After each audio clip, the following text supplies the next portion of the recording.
challenge that really came through for me to open up with my parents was that I really just had to say what I had to say. Because if I came to a point of always like kushinda umechocha makoro, kushinda umemdanganya, itakuwa inafika point utakuwa unamshow kitu hata hawaendi.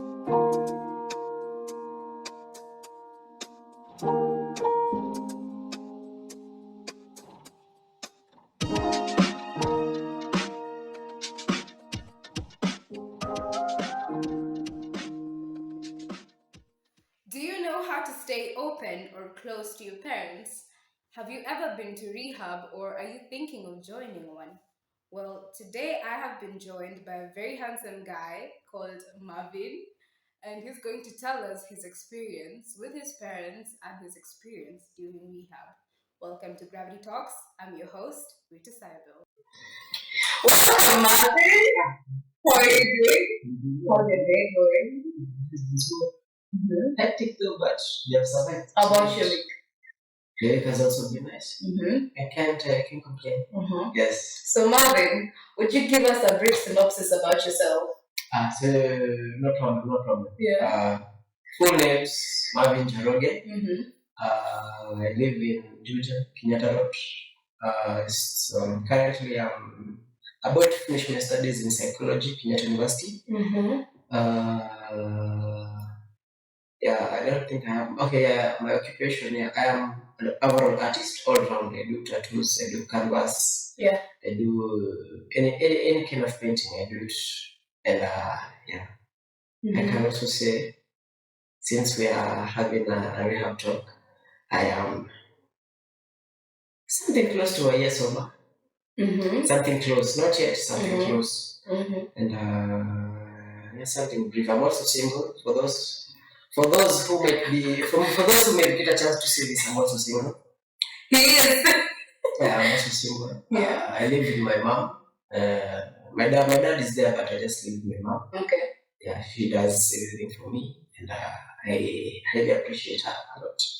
Because tumetoka mbali. If we moved far from that, tumetoka mbali less, and appreciate God and the universe for giving us parents when they see it.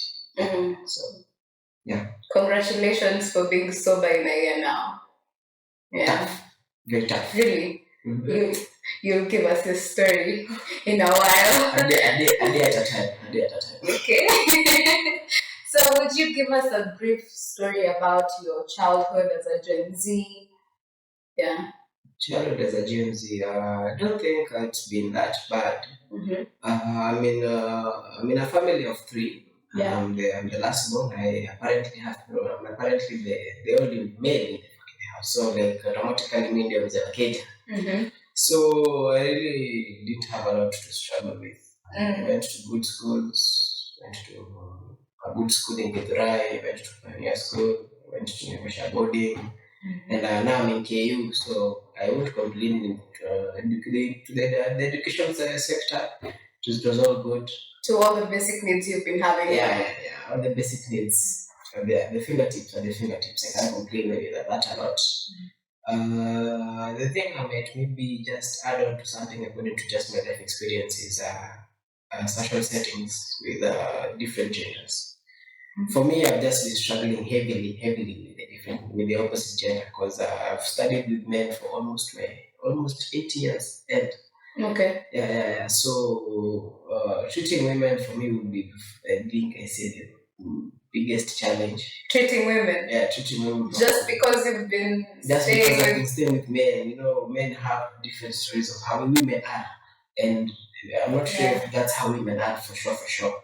Women have their own experience, and that's what I'm currently learning about. That's what I'm currently struggling with. Learning about women and how to treat them. And how to live with them. Yes, how to live with them within the society. Because in my studies of psychology, I've also done some gender studies. And it's really come to my attention on how I don't know ladies at all. Interesting. Na venye hii jana tunaona kama tunajuana sana because at the end of the day we are blaming each other a lot. tunaweza blamiana sana.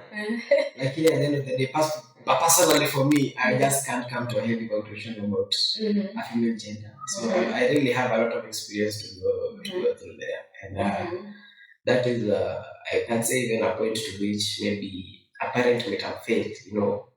Maybe a parent may be taking you to a boarding school thinking this and this and this and this.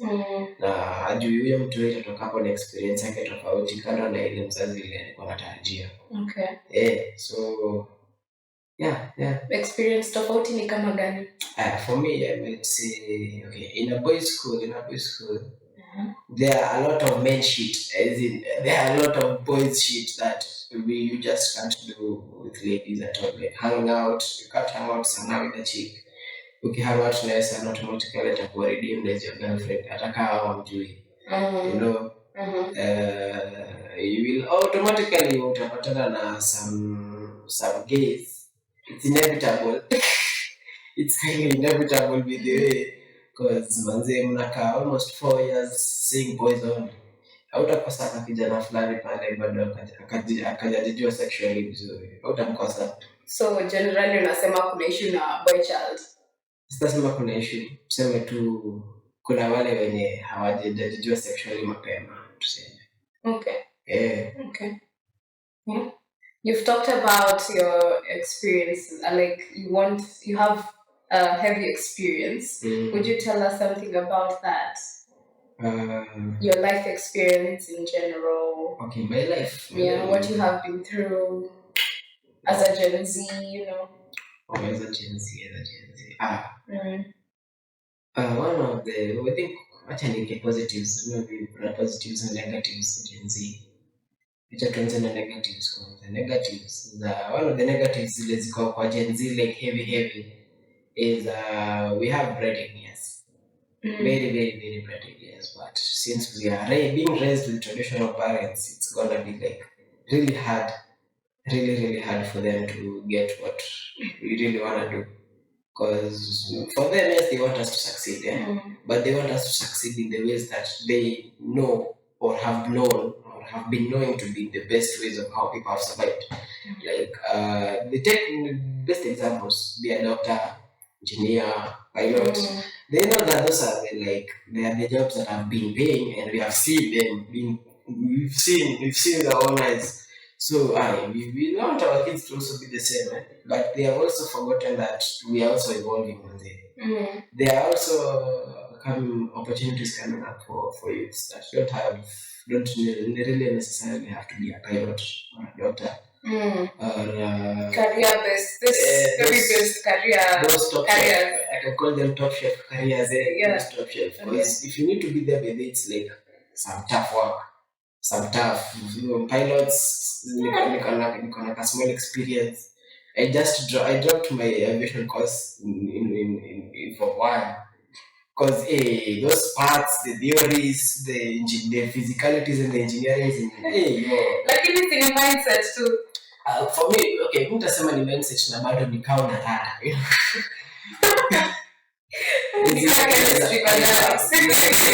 Kitu uko na interest sote na vizuri.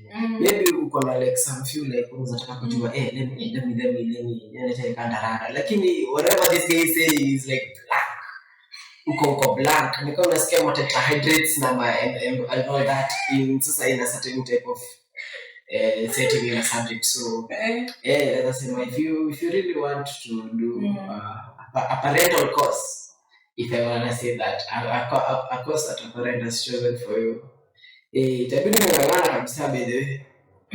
Because if tuseme kama ni top shelf jobs, tukienda hizi middle class jobs, ushaifosiwa na mzazi wako kufanya a certain course? No, not to my parents. Me and my parents came to like a deep agreement when I came to high school. By that time I was all saint. All saint maybe at that time. All saints. I was ready to become a priest. Wewe nilikuwa hizo mafundisho zote ya vile nisikufanya. Ulikuwa kwa priest kabisa. Mimi nilikuwa sure basi nikimaliza hapa nitumeenda seminary kama nimekuwa priest ISO sasa. So like I was all set and when I went to high school my mom also warned me about friends. Told me I need to go choose my company wisely because people come different. How do I call it? Kila mtu anakuja na motive yake. True. Unaweza sema huyu best yako lakini labda anakuplotia kitu fulani ndio anaona wewe ni mtu au keen au rada na vitu. Na labda sasa kuna wale wengine wanakaa true yenyewe wanaruhusa kwa best yako. Na kuna mwingine utapata kule tu biashara peke yake. Kuja aone unaongea story ya business hata ongea na wewe sasa tena. Juu yeye anataka tu like just kuelevatiana like so with that I mean nilikuja kwa understand hiyo kwa class nimekuwa shule for a while nimekuwa in a boys setting so this is not hard but the thing that came to really kick in hard was something that we called adolescence in primary ilikam can hit hard and people totally quite serious so we had to take the law into our own hands. Yeah. If you know, you know. If you don't know, forget about it. If you don't get it, forget about it. So apart from the like adolescent type of challenge, there came now like when I was apart from that a challenge that really came through for me to open up with my parents was that I really just had to say what I had to say. Because if I came to a point of always like kushinda umechacha makoro, kushinda umemdanganya, itakuwa point utakuwa na msho kitu hata mind hata kujua kuna sababu kweli ama kujua kuna sababu wao atakuwa already amechoka na wewe atakuwa ameshachoka na wewe atakuwa anasema huyu hata sijui kama ni kweli ama ni wao anasema. So me just had to say it as open as it was because kuna zile days fulani unaweza jifanya bazenga uende kutoka Mkuru alafu kutoka Mkuru ujaribu kutoka Mkuru kakitu hebu ndio mlalala labda kuna kado ya macha kwa gari unamwibia ndio ameambia kibeti yake sluggish hapo unasema without really hapo tutasumbua Mkuru. Nikishika na like nimeshika red handed ni mimi inabidi tu nitoke hapo kusema kweli juu the more nikiendelea hapo kutetea madhi hata na yenyewe usaidifana ukijana red handed kibado nimeshika red handed mara kadhaa like hata zingine hadi unashinda kwa nini nilikuwa nafikiria nini like what amount of money are you talking about? Highest yeah max you have ever stolen it. If stealing is the right word to use. Highest naweza 180k in a period of 6 months. 6 months. In a period of 6 months. So ulikuwa unaplot aje unaenda wiki ama asili like kulikuwa shihada kasimo kaforo niko na kasimu kadogo na ilikuwa simu ya Equity. Sasa mimi sikuwa najua bank ile kama statement mimi sikuwa najua kitu kama statement so mimi ndio hapo nasema leo ameacha tuchukue tao mbili leo acha tuchukue tao moja tukatauka moja akatajulikana and I did that for a period of 6 months. 6 months na hapo anajua hata hapo na sasa mimi nakwambia mimi sikuwa najua statements na I don't think alikuwa na tena kwa ile statements ndio najua pesa zangu si nyingi nilikuwa nikitumia so ile ndio niliamua kwenda kuangalia statement yake woi jina langu la popa hapo jina ni Marvin has withdrawn 5 10 3 1 10 3 hiyo ndio nakwambia nilikujiona kisu kwa baraka na ile statement paper hiyo hizi ndio majina zako zinatokea hapa kwa hizi niko na pages kama 6 ama 7 na jina zangu ziko kila page hebu niambie hapo hapo nikabidi tu nimekaa clean you sasa nimekaa fala just came clean and I'm still in the process ya kurudisha hiyo do It's tough. For me, every day for Gen Z, since nimekuwa nikimess those too small to dambis, it takes me like a lot of time to be interested in go. So hajakuwa kikutrust at all. Sema trust iko kama tuseme 30%.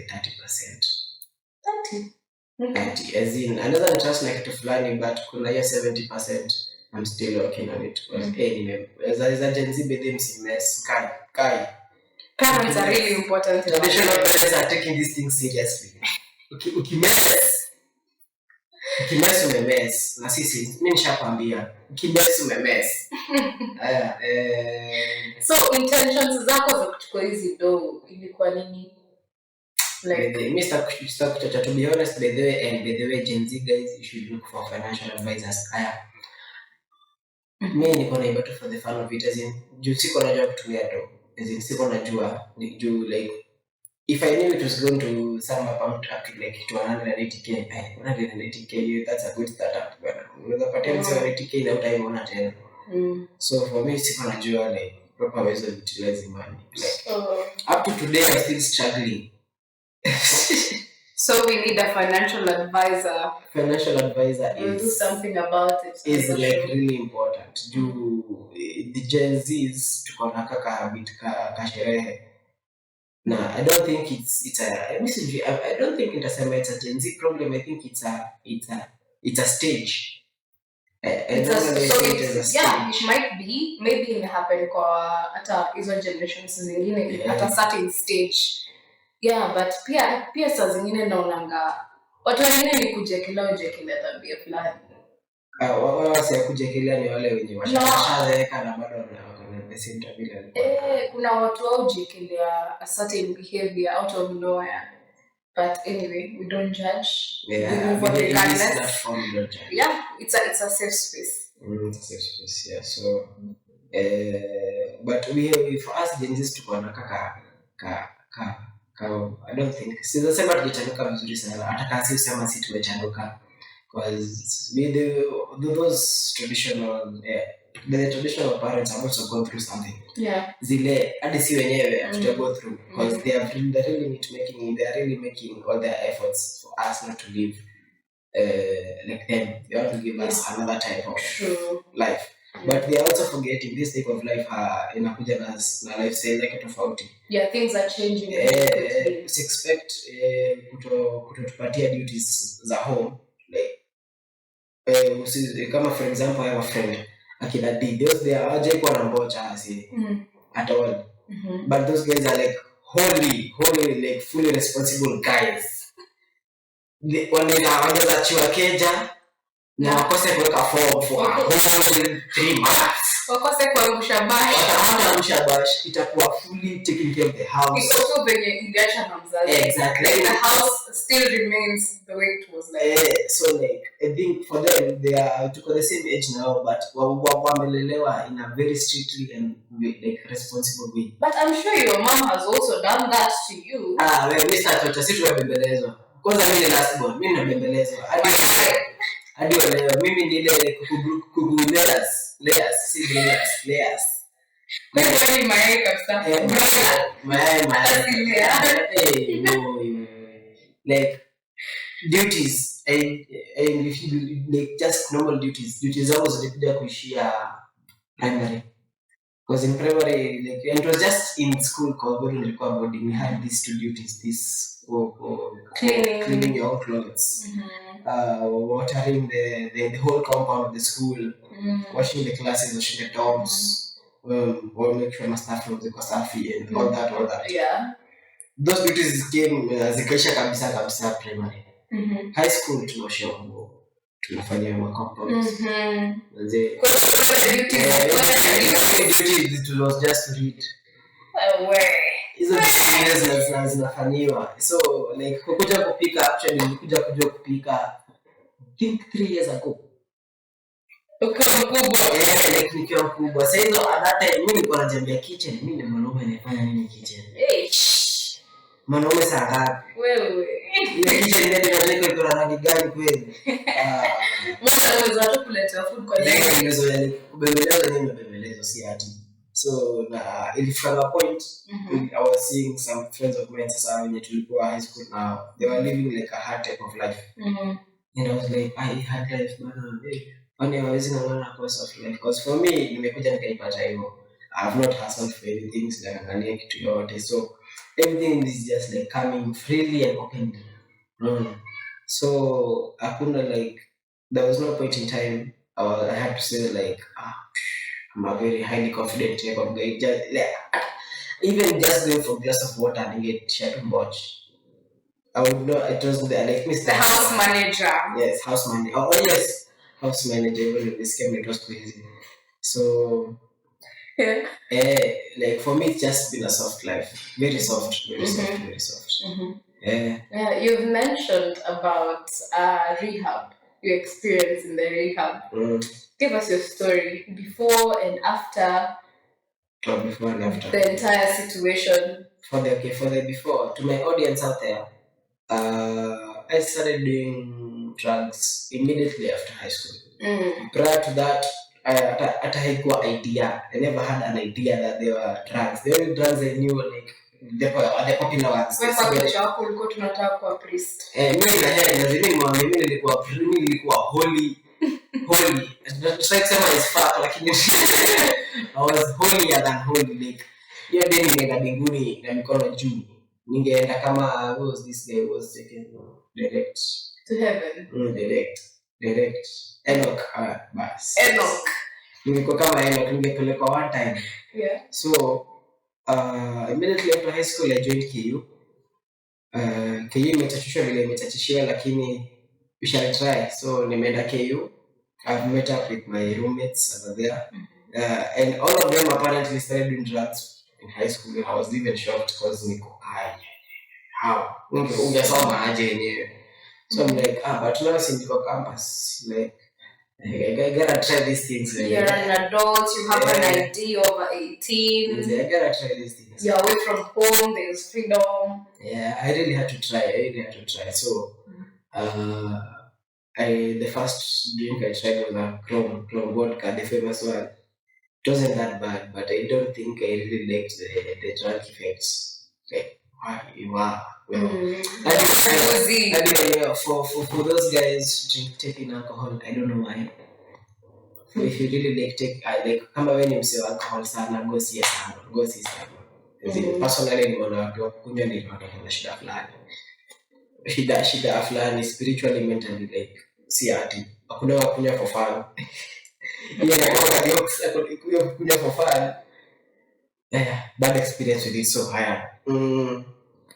Then after alcohol I went to do some weed, and then I got comfortable there. That was my safe zone. Nikafamilia hapo. But that brought upon some home problems, because macho zangu manzie kunyanya, like ingenya tuna puff mbili hadi na puff mbili atazama sijashika, but my eyes are like telling me yo kunyanya manzie utaenda home. So to the parents, kunyanya ni the entire red eye thing. The eyes were 420 shillings only. It's the red effect on your eyes after using drugs. Yeah, so I was really struggling with how to get home. But sasa siku moja tu I just like I was like siwezi kuona kuja naenda home, nimelalamika, nimebabaika.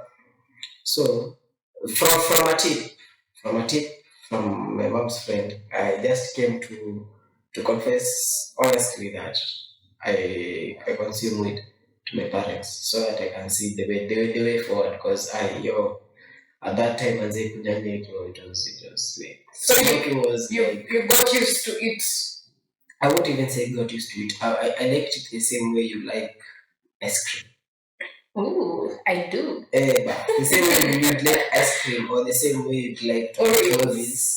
Oreos, Evo, like it was like man. So it was hakuna leo, I'd be like sad, but if it is there, come on, yote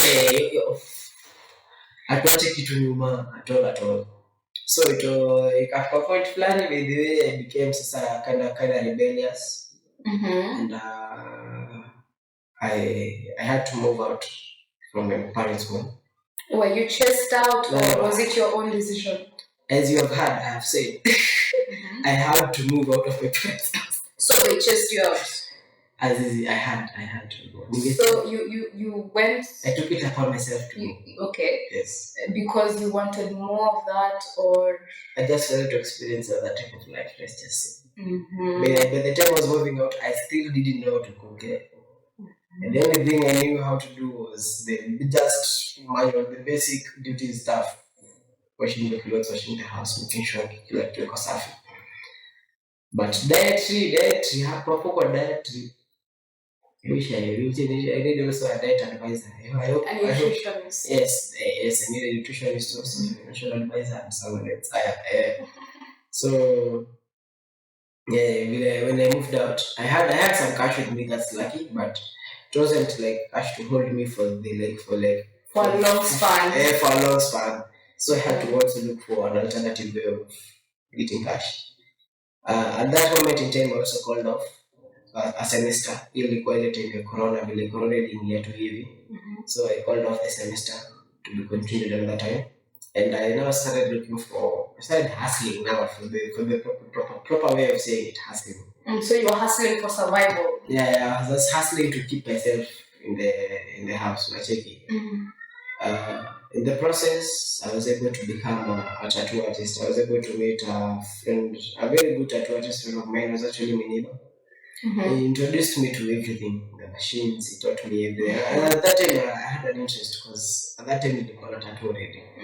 So, I just taught me everything, and I got high bees because if a tattoo costs something 2K kwenda juu, and per day, for a week, I just have 3 clients sorted. So, wow. But then reality comes to hit you when you have broke friends. When you get so you are depending on your friends. It's not even friends. Like I even say broke customers. I can even use that word. Because you are not professional and you are not known. Let's say I was a professional artist, not a professional tattoo artist. Yes. Okay. Because my for the guys I drew, it was like some good art, some like I won't say the best of the best, but it was something that hadi waleo wako nazo na hawezi tena kuzitoa because they are that good. Na mimi mwenyewe nilikuwa nasema wow, like wow, mimi kazi yangu wenyewe, so I'm proud of it.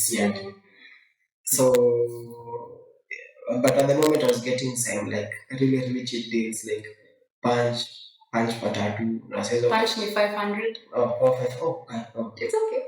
500 per client, 500 per day. Or even per day, per week I was getting even those 3. So punch for 3 times 3, you're 1500. Then 1500, maybe 1500. 1500 is nowhere close to my expenses. I didn't have come expenses, but so like while I was finding it like really tough, really tough. Kafka content you're doing mabaki nayo ilisha. So we call like, what's next? What's next? So I had to call my parents back. And they told me if I needed to go back home, I needed to join rehab. I was like, okay. I hope rehab is kama madhari or anything like that. So like, I had to win it. Na sasa at this time bado ukiwa tattoo artist, bado ulikuwa you're still consuming drugs at that time? Of course. Going to parties? I wasn't going to parties, but consuming was consuming. I'm more of an introverted kind of party person, but extroverted kind of social person. Like if I want to know guys, I want to go to a bash.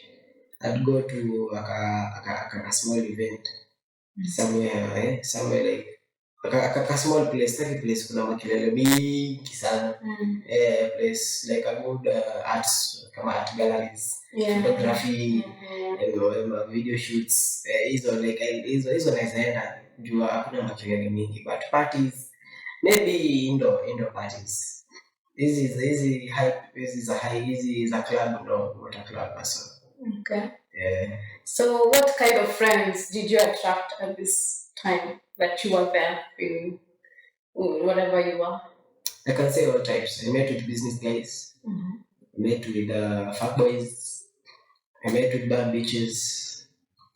Nikapatana na the like unserious types of friends, like those very very unserious. They were like any hawa wenyewe wanajua kufanya na maisha yao. So I met with karibu kila.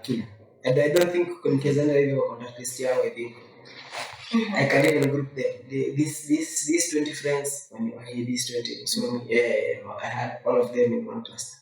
Yes. So at this period, did you lose some of the good friends you had before? The friends that will tell you you're doing something wrong, what happens to you, such kind of people. Yeah, obviously, as we grow, lazima tutadrop mabeshte wengine kando. Most likely those I drop the non-loyal friends, because you may be really the dumbest person on earth, but you're still loyal to your friends. As in me, I normally go for loyalty over the rest, because the rest is takuja kuperish. So I hope loyalty, if we will go to heaven or hell, whichever, I hope we are still loyal. So yes, like I just keep the loyal friends. The rest was the rest were business partners. Okay. But if you're loyal, no matter how mad or clever you are, I'll have you here. Hata namba yako nitakuwa nimesahau. I'll have you here. So sasa umekolwa wazai. Yeah, tumekolwa wazai. You want to go back home. Tell us more about that. So I agreed to the rehab story. I'll take a leap of faith. Maybe this is what I need to change my life for the best. So, I was taken to a rehab in Syokimau. It was called Fountain of Hope. I've forgotten the manager's names. And I've also forgotten the psychologist's names. Yeah. Since it's been long. So but we still keep in touch with them. So yeah, I went there early in the afternoon. I was given some detox. There's some detox that you go through. There's also some analysis you go through. They ask you a bunch of questions about your drug of choice. How long have you taken it? Are you willing and able to? Are you willing to follow the curriculums of the rehab? And they're like, I'm ready for it. I'm sure I'm not gonna die here. So yeah. Let me just do this thing. And I was told 3 times, three minimum. The minimum months you gotta stay is 3. Then if you recover within those 3, we release you. If you still see that you are still feeling like you want to indulge into drugs, we should keep you for long. And yeah, first 3 days were of full detox. After the first day. I bid my parents goodbye, gave away my phone, anything that I was left with some cash, and they left. So for those 3 months, I can say the first month was kind of hectic. And I think the first month will always be hectic, most especially if you are deemed as an addict. As in, you can't go a day without. For me, I could go days without, because I don't think I'm sure, I'm 100% sure. Sikuwa naboeka, and then the body is like, let's go get some weed. I need some weed. It's never told me that. It's either like nikipata nimepata, nikikosa I just like. So in short, ni ile time yenye umeiona nikicheki kwanza ukipita mahali usikie moshi tu kidogo hivi ama ni ile design umepatana na your friends and then they're like nikizaza zapatana na mwanamke wangu niulize kwa naye kama wako na psych, waniambie tuchangie. Mostly itakuwa tuseme kama nimekuja kucommit na coincidentally nipate unachoma, so automatically nitakuja kujoin chain. But sasa kuja nikae chini na nikwambia hiyo tumebeka tuchange ndio tunatubai nini, hapana. Nakwambia iko ni sort of a need. Nakwambia tu if it's there sawa, if it's not there no problem, we shall still go through the day. Yeah, so for those 3 months there, as I said, for those deemed as addicts, the first month will be a true struggle. yenye true struggle. Because for me yenyewe niko nafika point fulani nasema you are bored. I'm go for a smoke right now, but I'm bored. I can't do anything sasa. So you have to like try to make yourself busy, ufanye like hizo nini za drugs zitaka kichwa yako. So that first month was hectic, and not only for me but also for the guys who are there with me also, because ulikuwa unaona struggles zao hadi mwenyewe unaona yenyewe mimi si struggle at all.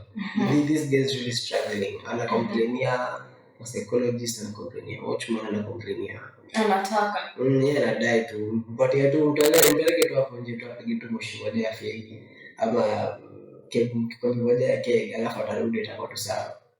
But as a myth and a misconception in rehabs, hii kitu ya ati unapewa drug yenu kwanza mdogo hadi uache.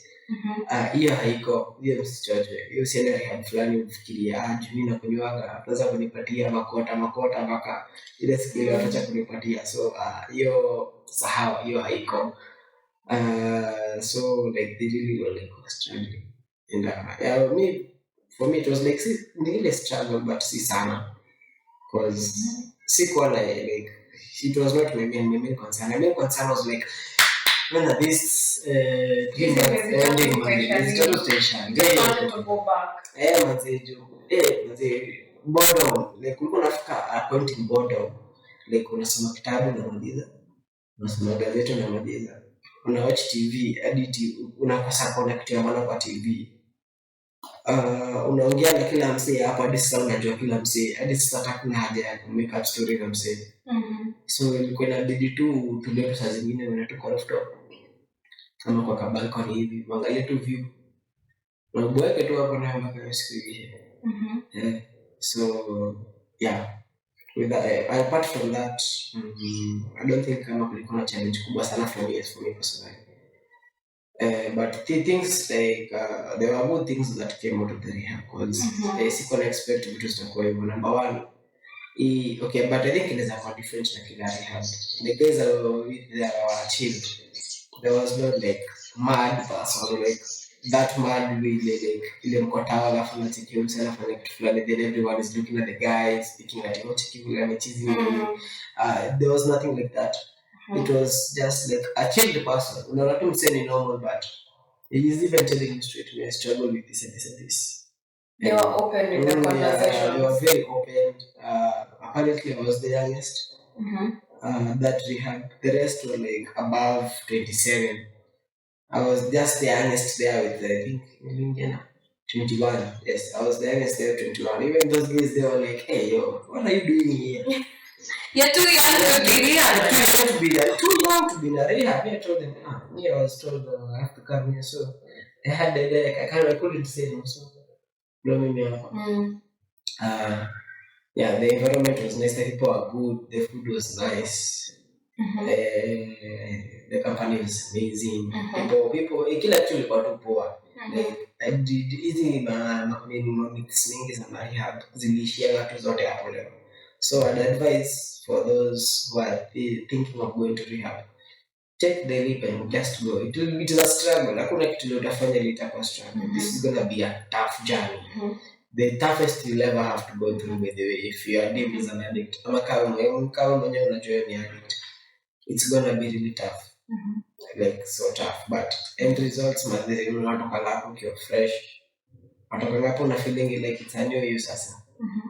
At some point did you like ulikuwa umeanza kuchukia wazazi at some point before you joined rehab? Did you like think they were, you know, judging you or something, and you're not that addicted? Ulikuwa umeshaanza kuwa that in that rage? Okay, yeah, for that but the point ilifika, because you know I was like, yani mkoro yani waamini siwezi bila kufuta trend karibu kila day, of which it is like evil. Like I don't take drugs like kila day, like kila day manzi sita itafika point hadi mimi ndo naanza kujiona huruma tu.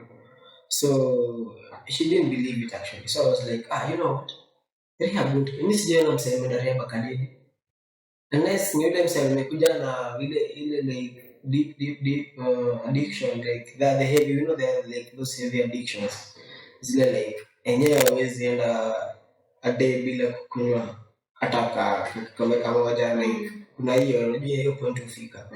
So for someone like me mwenye hajafika hiyo point, na mimi siwezi kwenda kufika hiyo point, mimi niko najua hakuna venye kitu kile itakuja kuniaffect hivyo, but who are my parents and I need to go home, and who are my parents? So I'm like, you know what, let me just take this sleep, let me go to rehab, let me see what this thing is all about, and I'm sure I will die. I'm sure nikitoka hapo nikiwa fit, and actually nikitoka hapo nikiwa fit, like nilikuwa nimechange like kabisa. Nimerudi hivi home watu like ni wewe.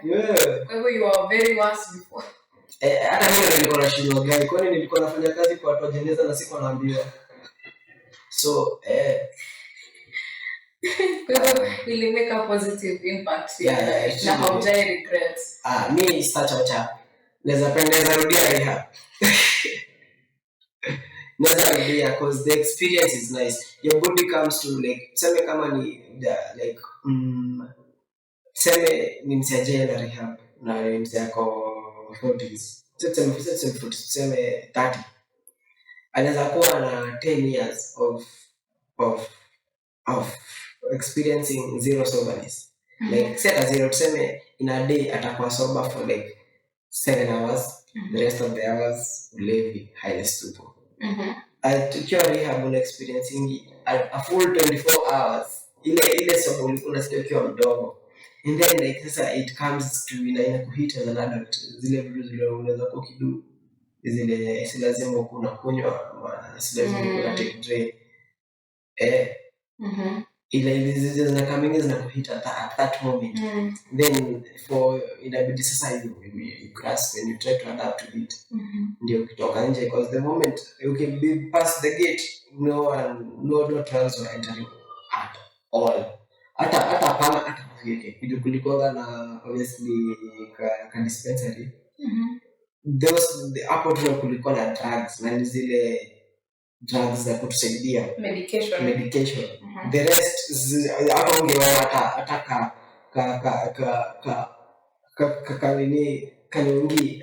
nyongi za is a remainder of a spliff or a joint, the small part of the small remaining part. Ungepatana hadi na roach. Yes, they call it a roach. Ungepatana na roach, the smallest of the smallest at all. So ilikuwa fully kabisa, mwili yako itabidi tu ichukue hizi madre zote kwa system zitoke kabisa. And in addition to that, there were psychologists who are talking to us on a daily basis. There were private sessions and group sessions. So we were really engaging psychologically, physically, emotionally, mentally with other guys. Na ilikuwa so far we could experiences zao na kuongea zao. And it was just really one of the best experiences in the Kwale after the like. Acha msiende for what I remember rehab. Umesikia? Bana. Now, there's something really ironical. You were doing psychology even before you went to rehab. And you're still doing psychology. Mbona yani unafanya psychology lakini wewe ndio unaenda kwa psychology? Naweza sema hivi.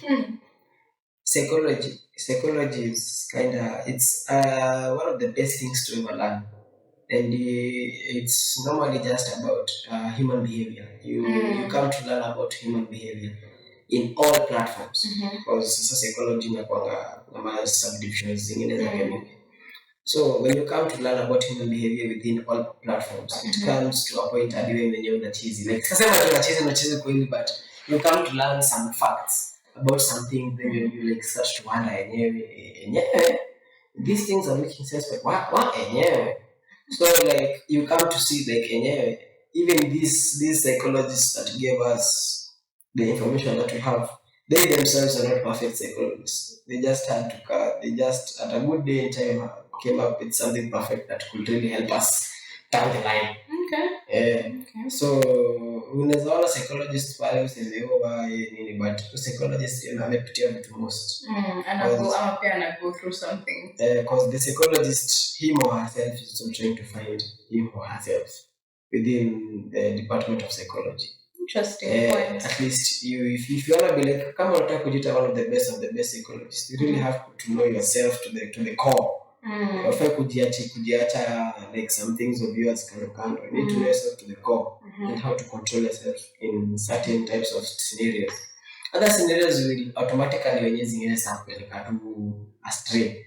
Kama like for example, for those psychologists who are falling in love, hata upigwe na heartbreak, for sure there is the healing phase.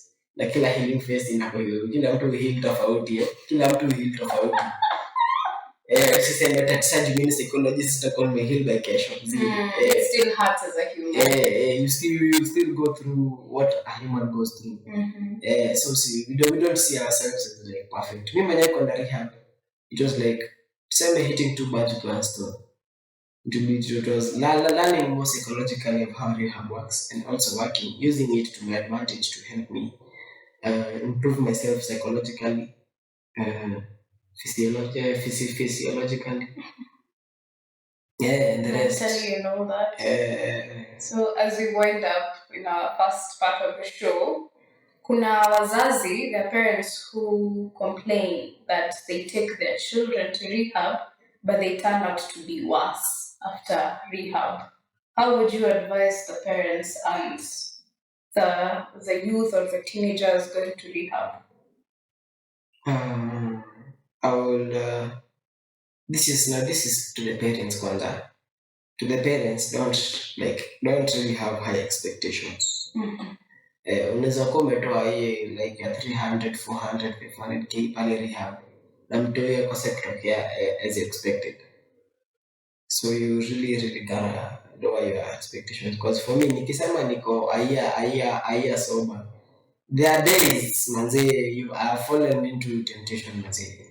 Nimeenda place this maybe lady or my friend guys are like, why they shash manze, it's been the longest, you should try this smoke. And I'm like, I remember those good days. Then I remember rehab, but then I remember those good days. So you're like, you know what, within these detox times leo nitatu kama imushi yote itamind, so najipata relapse. So it takes like I have to like accept within the relapse, then I go back to the books and see, I really have to go back to the books and see even if we got tunafanya, then it takes some time to go back to a detox at least. Sasa mbati mwili yangu inaweza donate damu sahi, but maybe come after in the next another year, I'll be fresh. But it's like these are my relapse moments zikuwa. So for the parents, just lower the expectation, because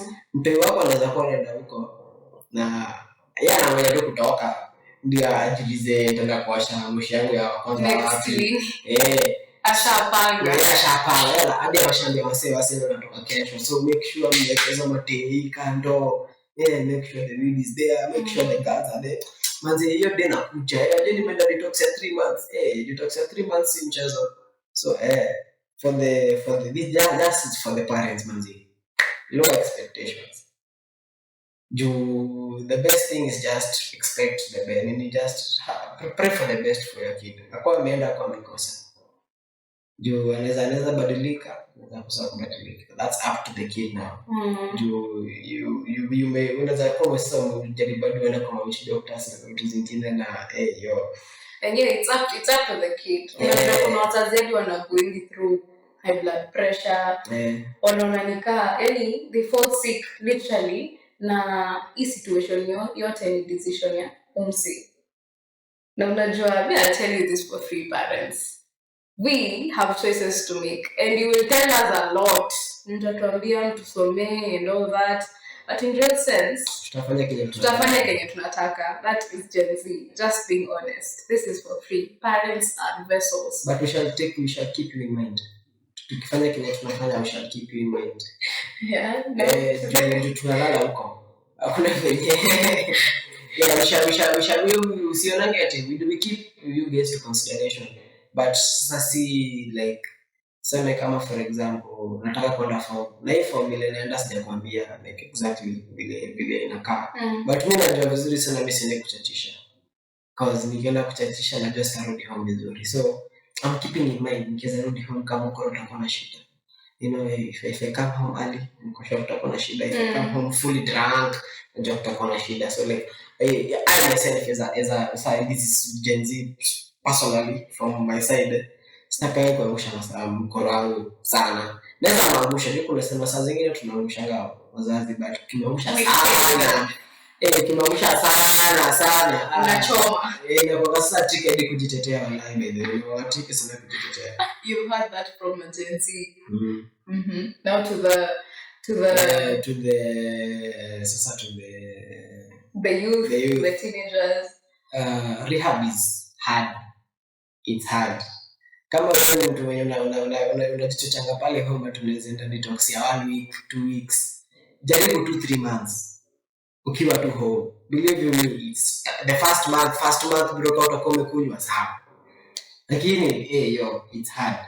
So for the youths manzi, rehab is hard. It's for everyone, but also it's not for everyone. Because kuna watu tu wanaenda tu hapa ku please mkuru tumetoka rehab ama kwa mamuri, unajua kuna mamuri fulani nasikia wametoka rehab kwa wala. So usiende uko kwa impress mzee. Ukienda rehab make sure ndani kuimprove. Because at the end of the day it's you, it's gonna be your life. Na tunaambia wewe na wazazi na tunaitaking it for granted kusema shida amesema si chochote itafika point mwanzo utakuwa kaidi kwa kona. Nasema ndio wenyewe ni life yangu no matter what. Nasema kwa life fucking life yangu. Damn, I need to start kwanza kuchangamkia life yangu mapema. Na mimi mapema sianze late. Si mimi for someone like me najiambia na by 30 nataka kuwa retire. As in by 30 niache kufikiria stories za job na pesa ziko sasa tu zinajipa kujipa. Na hata siko karibu kufika hapo bado. Kazi yangu tu ni kuretire kwa bed usiku. Otherwise hakuna kuretire nimefika bado. So like ili nitake a while before nikuje kujirealize properly. Like, bado sijamaliza niko kama 70% done. You're still in the process. Yeah, we learn new things every day about ourselves anyway. Yeah. So to the youths, if you feel like trying it, try it. If you're not tough enough, hata process you hapo kwa toughness. Wow, I don't know. We are built different. Me, I was built to be tough for that, and But if you have to challenge yourself, by the way, if you are deemed to be an addict, or if you feel like you're gonna be an addict soon, visit a rehab, a good one. Siende easy go, just go to a good one. Take the steps. It's always a day at a time. It's gonna be painful, but end result, you're gonna love it. See it. Yeah. Thank you so much for having us in the first part. Well, guys, we're going to move to the second part, but after the break, where we go to the second section, which is the question section. Yeah, we hope that you stay tuned, and I hope that you learned something.